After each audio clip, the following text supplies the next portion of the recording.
आज मार्केट की एक्सपायरी है और मार्केट कुछ दिनों से ये ड्रामा कर रहा है।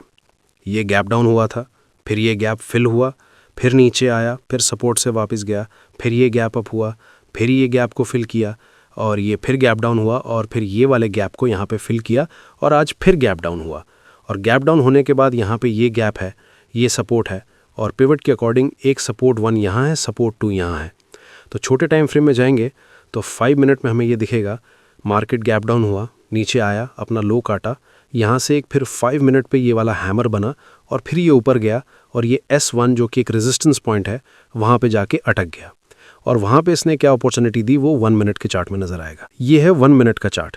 ये टॉप लगा था 950 के आसपास, तो ये पूरा फॉल आया, यहाँ पे ओपन हुए थे, तो ये अपने आप में एक अहम रेजिस्टेंस पॉइंट बन गया था। ये दोनों एरियाज, ये ओपनिंग पॉइंट है क्योंकि यहाँ से कैंडल ऊपर निकलता तो ग्रीन हो जाता और यहीं से रिजेक्शन आया था। प्राइस यहाँ से ऊपर गया, S1 पे जाके रेजिस्टेंस लेने लगा, पहले रेड कैंडल आया। अब रिस्क टेकिंग कैपेबिलिटीज़ पर निर्भर करता है कि यहाँ पे शॉर्ट मार के यहाँ पे कहीं एसएल लगाना है या एक्शन का वेट करना है। और ये वाली कैंडल ने एकदम से एक्शन दिखाना शुरू करा, जैसी बनती गई, यहीं पे फ्लो पता लग गया था कि रिजेक्ट हो रहा है। तो यहाँ पे ट्रेड ऊपर एसएल और ये मिला फ्लो जाते रहो और जैसे ही रिवर्सल आया एक अच्छी खासी स्कैल्पिंग चाल मिल चुकी है।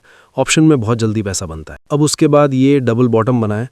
इस डबल बॉटम को प्ले करने का कोई फ़ायदा नहीं है क्योंकि यहाँ पे कोई मेजर सपोर्ट एरिया नहीं है, ना ही चार्ट में है ना ही पिवट में है, क्योंकि पिवट में भी जाएंगे तो यहाँ तक का एरिया बनता है, यानी कि ये वाला जो पॉइंट था यहाँ से निकल भी जाए, ठीक है, यहाँ से ये निकल भी जाए तो एक तो ये रेजिस्टेंस एरिया फिर यहाँ पे क्रिएट होता है डबल बॉटम का।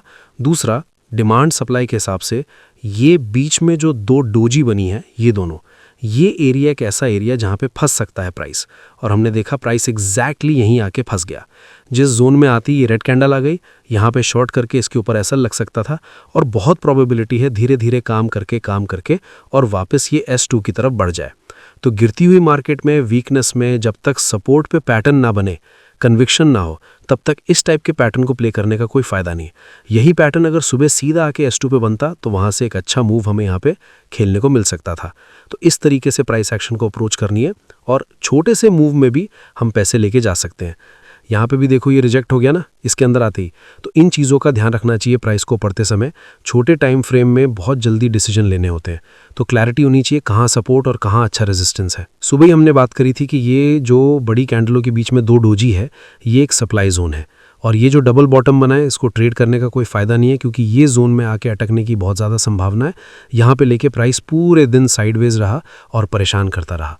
क्योंकि आज एक्सपायरी थी, हमने पहले भी बात करी थी, एक्सपायरी में टाइम पास करता रहा और फाइनली इसने क्या किया है, लगभग 2 बजे के आसपास इसी जोन में आया जो हमने सुबह मार्क किया था कि ये दो डोजी के बीच में सप्लाई है।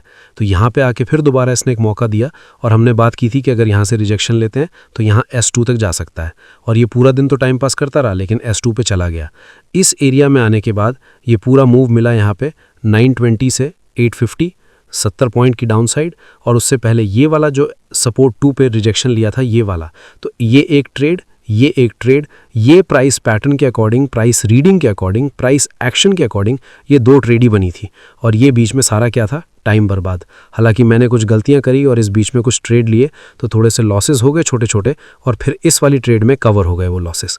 लेकिन मैं ये पूरा राइड नहीं खा पाया क्योंकि जो माइनस अकाउंट था उसको प्लस करने के चक्कर में मैं यहाँ से यहाँ तक का राइड लेके निकल गया और एक्चुअल टारगेट यही था 850 का।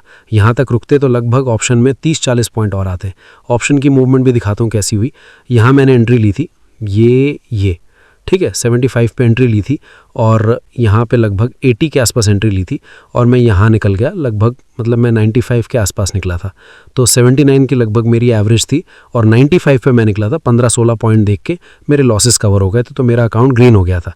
लेकिन जो अगर टारगेट था वहाँ तक बैठते तो 95 वाला जो प्राइस था उसने मारा यहाँ 140-45 तक, अभी भी 133 का है और अच्छा खासा मतलब यहाँ पे देन आ सकता था।